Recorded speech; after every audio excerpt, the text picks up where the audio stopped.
इस सेशन में हम बात करेंगे जब आप एज ए ट्रेडर जो है शेयर मार्केट में सेल परचेज करते हैं सिक्योरिटीज की, शेयर्स की। तो डिलीवरी बेस्ड अगर आप ट्रेडिंग कर रहे हैं तो ऐसे में आपकी जो इनकम है, जो भी आप शेयर मार्केट से, स्टॉक मार्केट से जो भी आप इनकम अर्न करोगे, डिलीवरी बेस्ड जो भी ट्रेडिंग होगी, वो जो इनकम होगी आपकी income from business and profession head में टैक्सेबल होगी। जब आप एज एन इन्वेस्टर एक्टिविटीज करते हैं, जब आप एज एन इन्वेस्टर सेल या परचेज करते हैं, तो वो आपकी जो इनकम है, वो आपकी इनकम कैपिटल गेन हेड में टैक्सेबल होती है, जिसको हम अपनी प्रीवियस वीडियोस में डिस्कस कर चुके हैं। तो जब आप डिलीवरी बेस्ड ट्रांजेक्शन कर रहे हैं तो ऐसे में वो जो इनकम होगी एज ए ट्रेडर अगर आप कर रहे हैं, तो ऐसे में वो income from business and profession head में टैक्सेबल होगी। और ये भी हमने लास्ट प्रीवियस वीडियो में डिस्कस किया था, कब आप एज एन इन्वेस्टर जो है एक्टिविटीज परफॉर्म करते हैं, कब आप as a trader activities perform करते हैं, इसके रिगार्डिंग इनकम टैक्स के अंदर एक सर्कुलर भी इशू किया गया है। तो अब हम बात कर रहे हैं जब आप as a trader delivery based shares की सेल या परचेज करते हैं, तो ऐसे में अगेन आपको डिविडेंड इनकम अराइज हो सकती है, बोनस शेयर आपको मिल सकते हैं, और जो भी आप सेल ऑफ शेयर्स करेंगे उस पर प्रॉफिट या लॉस अराइज होगा। ये ध्यान रखें, यहां पर हम बात कर रहे हैं डिलीवरी बेस्ड। हम उन ट्रांजैक्शंस की बात नहीं कर रहे हैं जहां पर आपने सेम डे शेयर्स को खरीदा और सेम डे ही बेच दिया, जिसको इंट्रा डे कहा जाता है। वो बात हम अपनी नेक्स्ट वीडियो में करेंगे। तो जब आप डिलीवरी बेस्ड ट्रांजैक्शंस करते हैं तो जनरली आपके केस में या तो आपको डिविडेंड मिल सकता है जो भी शेयर्स आपके पास है, या फिर आपको बोनस शेयर्स मिल सकते हैं, या फिर जो शेयर्स आपके पास है आप उनको सेल करते हैं, ट्रांसफर करते हैं, तो ऐसे में प्रॉफिट या लॉस अराइज हो सकता है। तो एक एक करके हम इन तीनों ही इनकम का जो है ट्रीटमेंट क्या दिया गया है वो हम एक बार देख लेते हैं। तो सबसे पहले हम बात करते हैं डिविडेंड इनकम की। तो हमने देखा था अपनी प्रीवियस वीडियो में, जब हम एज ए इन्वेस्टर एक्टिविटीज कर रहे थे तो dividend income income from other sources head में टैक्सेबल थी। लेकिन जब आप एज ए ट्रेडर एक्टिविटीज करते हैं तो ऐसे में डिविडेंड इनकम आपकी बिजनेस या प्रोफेशन हेड में टैक्सेबल होगी, क्योंकि ये एक बिजनेस माना जाएगा। कौन सा business? Normal business. Normal business के अकॉर्डिंग यह है डिविडेंड इनकम भी क्या मानी जाएगी? Business income. If a person deals in securities as a trader, shares are held for trading purposes, then the dividend income shall be taxable under the head business or profession। अब बात आई कि जो dividend income होती है उसकी क्या taxability है। तो उस टैक्सेबिलिटी के लिए इनकम टैक्स के अंदर एक सेक्शन 8 बताया गया है। जनरली क्या होता है बिजनेस के अंदर, आप जो अकाउंटिंग मेथड फॉलो करते हैं वो या तो मर्केंटाइल कैश वो मेथड फॉलो करते हैं, या फिर कैश बेसिस मेथड फॉलो करते हैं। ये जो दो मेथड हैं ये बेसिकली आपको बताए गए हैं जब आप income from business and profession head में इनकम कंप्यूट करते हैं। या तो आप अक्रूअल बेसिस पर अपनी जो है इनकम जो है उसकी अकाउंटिंग करते हैं, या फिर कैश बेसिस पर अपनी इनकम की अकाउंटिंग करते हैं। लेकिन सेक्शन 8 कहता है irrespective of your accounting method, आप अपना अकाउंटिंग मेथड जो भी चाहे वो रख सकते हो, चाहे वो अक्रूवल बेसिस रखो, मर्केंटाइल रखो, या फिर कैश बेसिस रखो। लेकिन जो डिविडेंड की इनकम होगी वो सेक्शन 8 के अकॉर्डिंग टैक्सेबल होगी। और सेक्शन 8 में कहा गया है कि जो डिविडेंड होते हैं वो डिविडेंड फाइनल डिविडेंड है या फिर इंटरिम डिविडेंड है। जो फाइनल डिविडेंड होता है जनरली जो कंपनीज है आफ्टर फाइनलाइजेशन ऑफ बुक्स जो है उस डिविडेंड को डिक्लेयर करती है, डिस्ट्रीब्यूट करती है, पे करती है। और इंटरिम डिविडेंड वो होता है जो during the financial year companies को लगता है कि हमारी परफॉर्मेंस अच्छी है और during the year he company कहती है कि वो डिविडेंड देना चाहती है, तो ऐसे में ड्यूरिंग द ईयर दिया जाने वाला जो डिविडेंड है वो इंटरिम डिविडेंड कहलाता है। तो ऐसे में कहा गया कि irrespective of the method of accounting followed by the trader, according to section 8, जो फाइनल डिविडेंड है वो अगर आपका डिक्लेयर हो चुका है या फिर डिस्ट्रीब्यूट हो चुका है, पे हो चुका है, इन में से जो भी अर्लियर है, मींस अगर पहले डिक्लेयर हो चुका है, अभी डिस्ट्रीब्यूट या पेमेंट होनी बाकी है, या फिर पेमेंट हो चुकी है, डिस्ट्रीब्यूट या जो डिक्लेयर है वो अभी होना बाकी है, तो विच एवर इज अर्लियर, इनमें से जो भी पहले हो गया उसके अकॉर्डिंग वो उस साल की इनकम मान ली जाएगी। फॉर एग्जाम्पल, मान लीजिए एग्जाम्पल के लिए 28 मार्च 23 को कोई डिविडेंड डिक्लेयर कर दिया गया बाय द कंपनी, और यह जो है फाइनल डिविडेंड है, और यह रिसीव हुआ लेट से 2 अप्रैल 2023 को। तो कहा गया कि irrespective of the method of accounting, इनमें से जो भी अर्लियर डेट होगी उस डेट पर वो इनकम मान ली जाएगी। इट मींस ये फाइनेंशियल ईयर 22-23 की इनकम मानी जाएगी, दैट इज असेसमेंट ईयर 23-24। और इंटरिम डिविडेंड के रिगार्डिंग कहा गया कि इंटरिम डिविडेंड जब आपको रिसीव होगा तब वो इनकम मानी जाएगी। अगर कंपनी ने डिक्लेयर कर दिया है लेकिन रिसीव नहीं हुआ है तो वो आपकी इनकम नहीं मानी जाएगी, वो मानी जाएगी जिस साल में आप उसको रिसीव करोगे। Interim dividend is taxable on receipt basis. तो ये आपको ध्यान रखना है, डिविडेंड इनकम के regarding business and profession head में टैक्सेबल होगा, भले ही आप कोई भी अकाउंटिंग मेथड फॉलो करें। फाइनल डिविडेंड है, अगर वो डिक्लेयर हो चुका है तो ऐसे में डिक्लेयर बेसिस पर ही वो इनकम माना जाएगा, और अगर इंटरिम डिविडेंड है तो वो रिसिप्ट बेसिस पर इनकम माना जाएगा।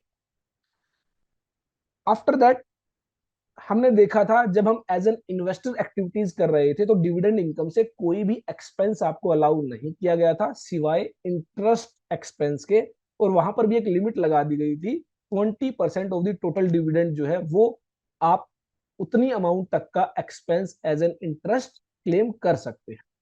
लेकिन जब आपकी डिविडेंड इनकम बिजनेस या प्रोफेशन हेड में टैक्सेबल है तब ऐसी कोई भी लिमिट नहीं है। आपका कोई भी खर्चा जो उस डिविडेंड इनकम को अर्न करने में आपने इनकर किया है आप उसको क्लेम कर सकते हैं। फॉर एग्जांपल, कोई कलेक्शन चार्जेस है या फिर आपने कोई इंटरेस्ट पे किया है उस डिविडेंड इनकम को अर्न करने के लिए, यहाँ पर कोई 20% की लिमिट नहीं है। जितना आपने इंटरेस्ट पे किया है उस इनकम को अर्न करने के लिए वो आप क्लेम कर सकते हैं। Where dividend is accessible to tax as business income, the SSC can claim the deduction of all those expenditure which have been incurred to earn that dividend income, such as collection charges, interest on loan, etc.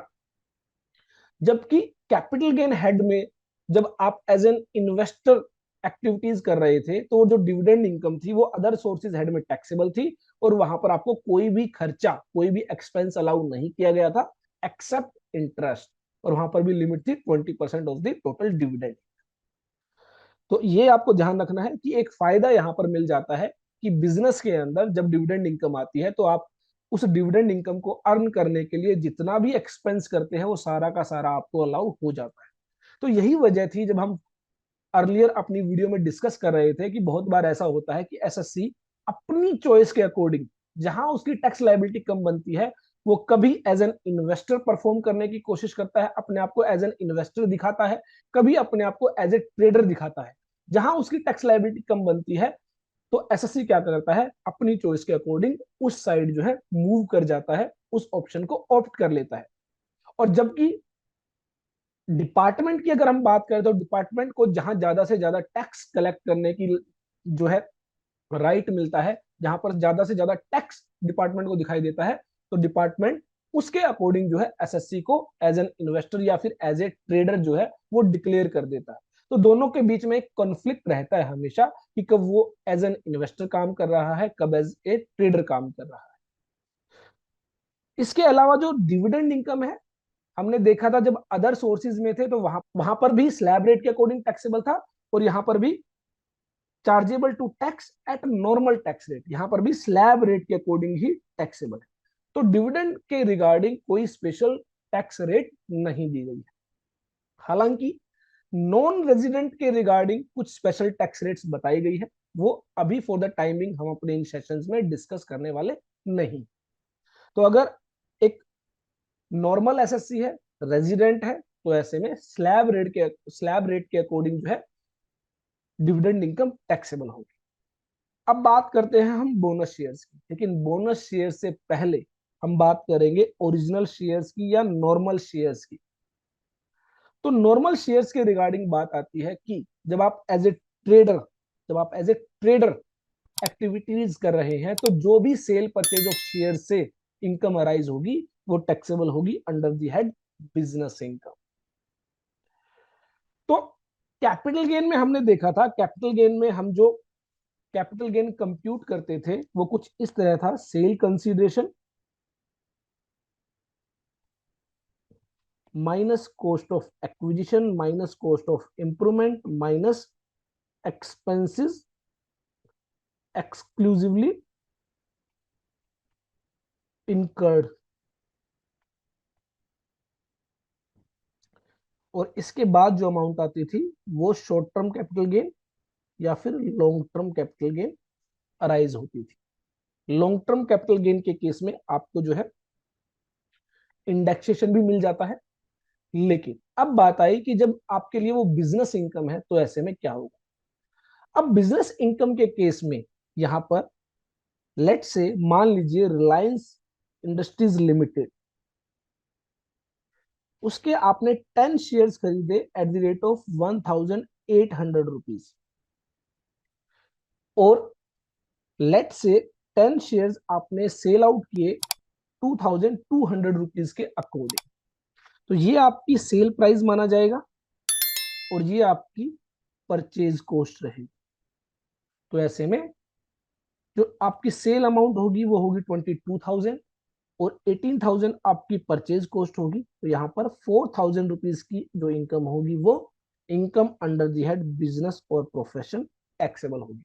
तो generally हम क्या करते हैं, business and profession के case में एक profit and loss account prepare करते हैं। तो यहाँ पर प्रॉफिट एंड लॉस अकाउंट में इस साइड आपको सेल दिखाई देगी 22,000 और इधर आपको परचेज कॉस्ट दिखाई देगी 18,000 और जो है प्रॉफिट आपको दिखाई देगा 4,000 रुपीज। तो डिलीवरी बेस्ड ट्रांजेक्शन के अंदर आप इस तरह से क्या करेंगे, बिजनेस इनकम कंप्यूट करेंगे। अब एक और बात आती है डिलीवरी बेस्ड शेयर्स को लेकर, जो बहुत कम जगह पर डिस्कस की गई। जब हम बात करते हैं ऑडिट्स की,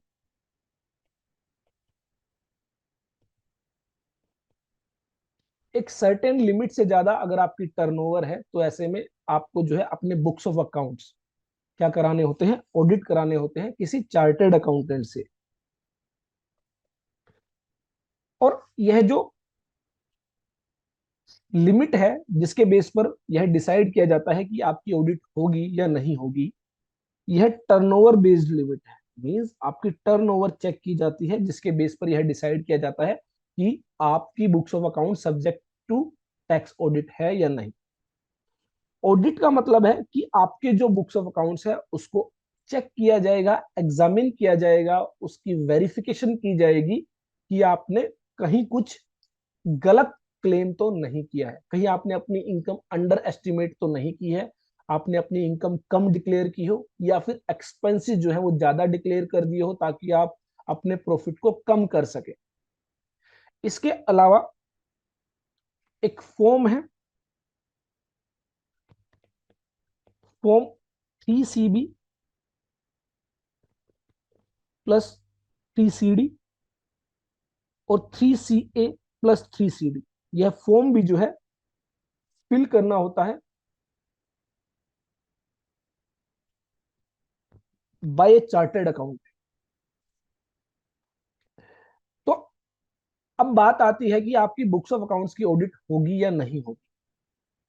तो उस केस में चेक की जाती है टर्नओवर। और टर्नओवर अगर आप जनरली देखेंगे, जब हम बात करेंगे इंट्राडे की, वहां पर टर्नओवर चेक करने का अलग तरीका बताया गया है। फ्यूचर के केस में टर्नओवर चेक करने का अलग तरीका बताया गया है। ऑप्शंस के केस में टर्नओवर चेक करने का अलग तरीका बताया गया है। और अब हम बात कर रहे हैं डिलीवरी बेस्ड ट्रांजैक्शंस की, जहां पर आप एज ए ट्रेडर परफॉर्म कर रहे हैं, तो वहां पर टर्नओवर कैसे चेक की जाएगी। क्योंकि अगर आप डिलीवरी बेस्ड ट्रांजैक्शन कर रहे हैं एज एन इन्वेस्टर, तो वो इनकम चली जाती है कैपिटल गेन हेड में, और कैपिटल गेन हेड में ऑडिट का कोई प्रोविजन नहीं है, वहां पर टर्नओवर की कोई बात नहीं होगी। टर्नओवर की बात होगी इन केस अगर आपकी इनकम बिजनेस और प्रोफेशन हेड में जो है टैक्सेबल है। तो ऐसे में डिलीवरी बेस्ड ट्रांजेक्शन जो है वो हमारी एज ए ट्रेडर अगर परफॉर्म की जा रही है तो अंडर बिजनेस और प्रोफेशन हेड में टैक्सेबल है। तो ऐसे में हमें यह भी चेक करना होगा कि क्या हमारा बिजनेस जो है उसकी ऑडिट कराने की जरूरत है या नहीं। और उस ऑडिट को चेक करने के लिए हमें क्या करना होगा, टर्नओवर चेक करनी होगी। तो टर्नओवर के regarding as such income tax के अंदर कोई भी बात नहीं बताई गई है, specially related to delivery based transactions as a trader. लेकिन ICAI, institute of chartered accountant of India, जिन्होंने अपना गाइडेंस नोट इशू किया है on tax audit under section 44 A B, जहां पर कहा गया है कि अगर डिलीवरी बेस्ड ट्रांजेक्शन्स है और आप एज ए ट्रेडर परफॉर्म कर रहे हैं, तो ऐसे में where the transaction for the purchase or sale of any commodity including stocks and shares is delivery based, whether intended or by default, the total value of the sale is to be considered as turnover। जो आप cell करेंगे वो आपकी turnover मानी जाएगी। For example, आपने Reliance industries limited का share जो है 10 रुपीज इंटू 2200 रुपीज, 22,000 रुपए का सेल किया। मान लीजिए आपके पास एक और कोई शेयर था, लेट से एक्सिस बैंक का आपके पास शेयर था, और आपने जो है 50 शेयर जो है at the rate of 800 rupees sale किए 40,000 रुपीज। यहाँ पर आपकी जो है टर्नओवर मानी जाएगी 62,000 रुपीज। जो आपकी सेल होगी वही आपकी टर्नओवर मानी जाएगी। हालांकि हम देखेंगे जब हम बात करेंगे इंट्राडे की, फ्यूचर की, ऑप्शंस की, वहां पर टर्नओवर चेक करने का कुछ अलग ही मेथड दिया गया है। लेकिन यहाँ पर बहुत ही सिंपली है कि जितनी अमाउंट में आप शेयर्स को सेल करेंगे वो अमाउंट आपकी क्या होगी, टर्नओवर होगी। The total value of the sales is to be considered as turnover. और इस टर्नओवर के बेसिस पर हमें क्या करना होगा, यह चेक करना होगा कि क्या हमारी books of accounts subject to tax audit है या नहीं। और इसके लिए हमें सेक्शन 44 ए बी के तहत जो लिमिट्स दी गई हैं वो लिमिट्स हमें क्या करनी होंगी, चेक करनी होगी। अगर हम सेक्शन 44 ए बी की बात करें तो वहां पर जो ऑडिट के रिगार्डिंग लिमिट दी गई है वो लिमिट दी गई है, पहली लिमिट दी गई 1 करोड़ रुपीज। अगर जो टर्नओवर है 1 करोड़ रुपए से ज्यादा है तो ऐसे में आपकी बुक्स जो है सब्जेक्ट टू टैक्स ऑडिट है, आपको बुक्स ऑफ अकाउंट्स ऑडिट कराने होंगे। लेकिन इसके अलावा यहाँ पर एक और लिमिट बताई गई कि अगर आपकी बुक्स ऑफ अकाउंट्स या फिर आपके बिजनेस में जो रिसीट्स हैं वो 5% ऑफ द टोटल रिसीट्स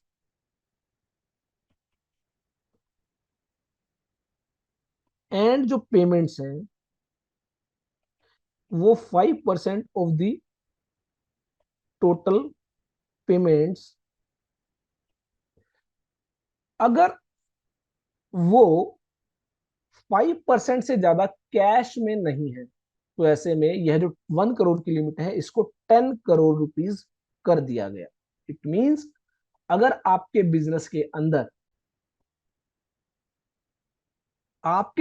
अंदर जितनी भी रिसीट है, लेट से हम मान लेते हैं during the year 20 crore rupees की जो है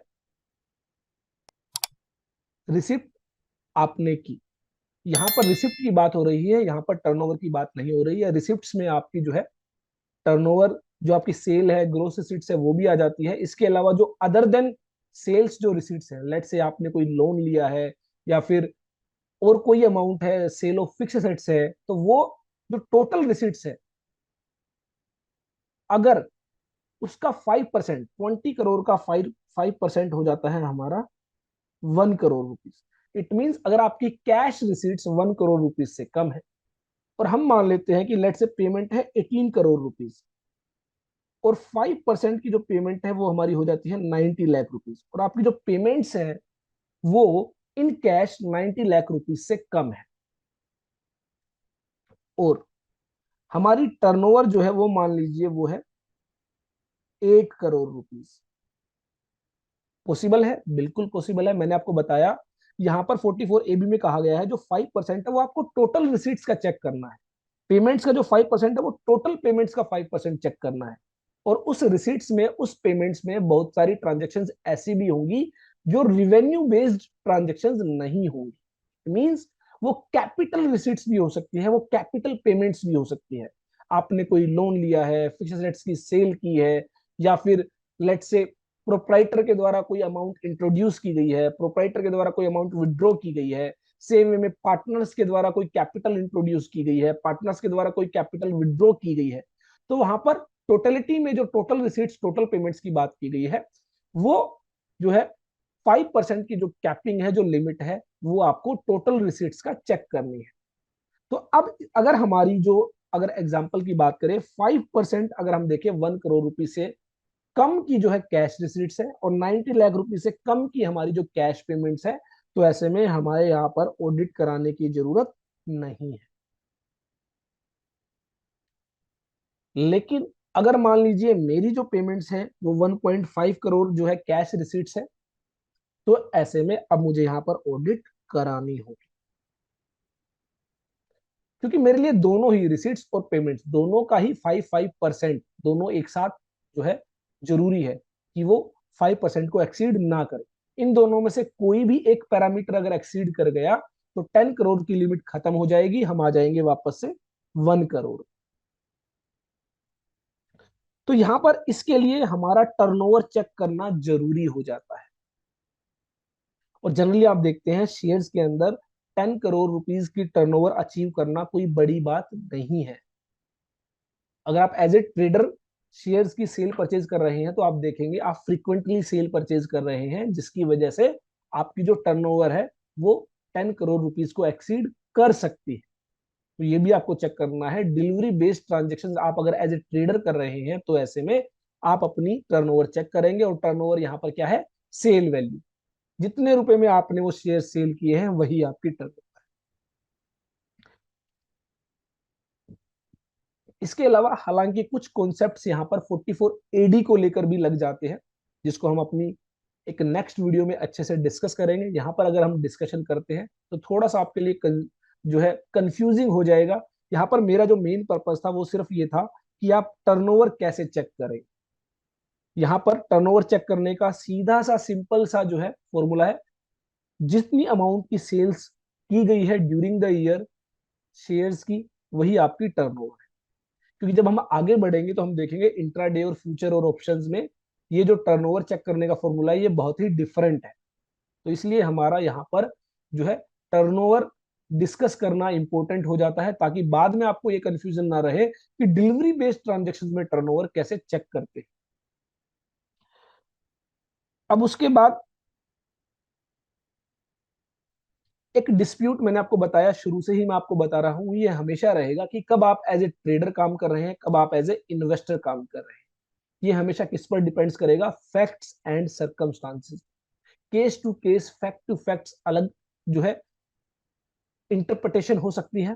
तो इसलिए an issue may arise whether such transaction of purchase और sale of stocks and shares undertaken by the SSC are in the course of business or as an investor. The answer to this issue will depend on the facts and circumstances of each case, taking into consideration the nature of the transactions, frequency and volume of the transactions. तो ये depend करेगा case to case, nature of transactions क्या है, आपकी intention क्या रही है, frequency क्या है, वॉल्यूम ऑफ ट्रांजेक्शन्स कितनी है, उसके अकॉर्डिंग। अब हम बात करते हैं जब आप एज ए ट्रेडर एक्टिविटीज कर रहे हैं तो किस तरह आप अपना profit and loss account prepare करें। तो प्रॉफिट एंड लॉस अकाउंट की जनरली आपने दो साइड देखी है, एक साइड आपका इनकम पार्ट रहता है, एक साइड आपका एक्सपेंसेस पार्ट रहता है। तो इनकम साइड की अगर हम बात करें तो सेल ऑफ शेयर्स, ये आपका जो रेवेन्यू है वो आपका यहाँ पर आ जाता है। जितनी भी अमाउंट में आपने जो शेयर सेल किए हैं, लेट्स से मैंने आपको बताया रिलायंस इंडस्ट्रीज आपने सेल किया 10 शेयर इंटू 2200, 22,000 रुपए। आपने एक्सिस बैंक के शेयर सेल किए 50 इंटू 800, 40,000 रुपीज। तो यहाँ पर हमारा 62,000 रुपीज जो है आपकी वो सेल आ जाती है।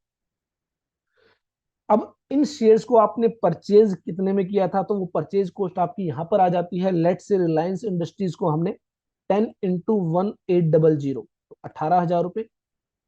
एक्सिस बैंक का जो शेयर है वो हमने लेट से 50 इंटू 700, 35,000 रुपीज। तो हमारी जो टोटल परचेज कॉस्ट आ जाती है 53,000 रुपीज। तो इस तरह आप क्या करेंगे, अपने प्रॉफिट एंड लॉस अकाउंट में अमाउंट प्लेस करेंगे। Sale of bonus shares, bonus shares अगर आपको मिलते हैं, जितनी भी अमाउंट में आपने उन शेयर्स को सेल किया है वो आप यहां पर एंटर करें। बोनस शेयर्स के रिगार्डिंग कोई स्पेशल ट्रीटमेंट नहीं दिया गया है, सिंपल सा फंडा है कि जितनी अमाउंट में आपने उनको सेल किया है वो आप यहां प्लेस करेंगे। और बोनस शेयर्स की कोई परचेज कॉस्ट नहीं होती है, तो इट मींस यहां पर परचेज कॉस्ट जो है आपकी ऑटोमेटिकली बोनस शेयर्स के रिगार्डिंग क्या रहेगी, नील।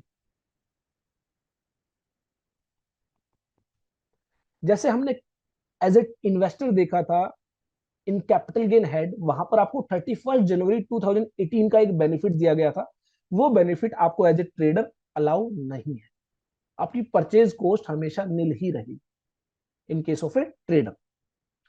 इसके अलावा जो भी एक्सपेंसेस आपने इनकर की है इस बिजनेस के अंदर, वो सभी आप क्लेम कर सकते हैं। चाहे वो आपने प्रीमाइज का रेंट दिया है, आपने कोई लोन लिया है, उसका इंटरेस्ट पे किया है, आपने आपने सिक्योरिटी ट्रांजैक्शन टैक्स पे किया है, आपने ब्रोकरेज पे की है, आपने स्टैम्प ड्यूटी पे की है, आपने कलेक्शन चार्जेस पे किए हैं।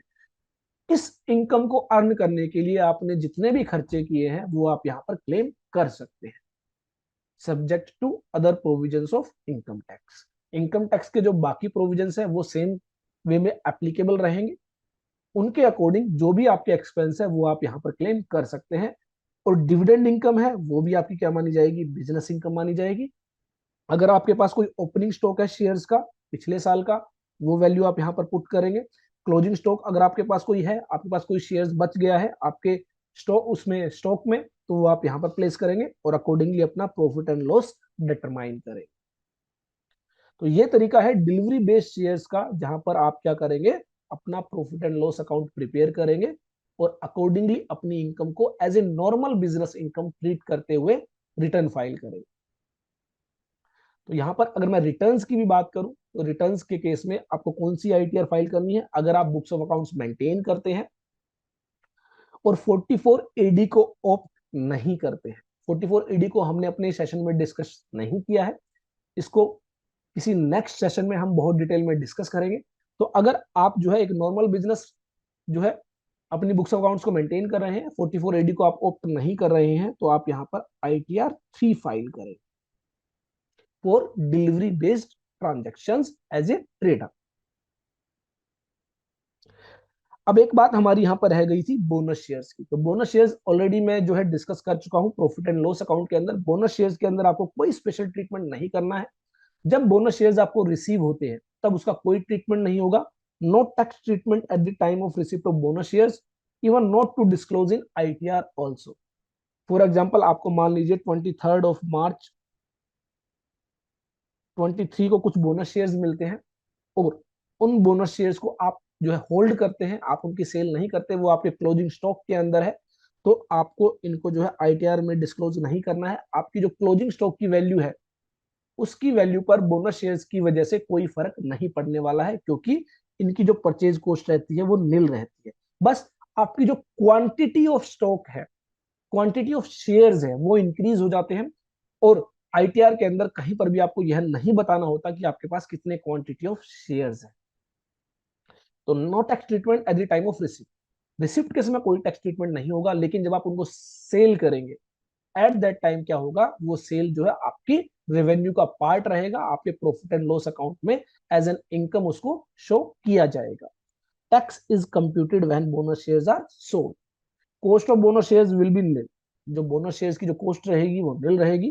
Turnover will be the price for which bonus shares are sold. तो जो टर्नओवर रहेगी, जितनी अमाउंट के लिए वो बोनस शेयर्स सेल किए जाएंगे, वो अमाउंट क्या रहेगी, टर्नओवर रहेगी। Bonus shares transaction will be calculated on FIFO basis. तो शेयर्स के अंदर जनरली आप देखेंगे जो वैल्यूएशन की जाती है वो फीफो बेसिस पर की जाती है। जो प्रॉफिट एंड लॉस भी जो डिटरमाइन किया जाएगा वो फीफो बेसिस पर किया जाएगा। मींस आपने जो शेयर पहले खरीदा था वो शेयर आपने पहले बेचा है। तो फॉर एग्जांपल लेट से मान लीजिए आपने 100 शेयर जो है आपके पास थे, लेट से उनकी वैल्यू थी 50 रुपीज के अकॉर्डिंग 5000 रुपीज। अब आपको 100 शेयर्स पर 50 shares as a bonus shares आपको मिल जाते हैं, जिनकी कॉस्ट ऑफ परचेज जो है वो जीरो है, तो यहाँ पर जीरो।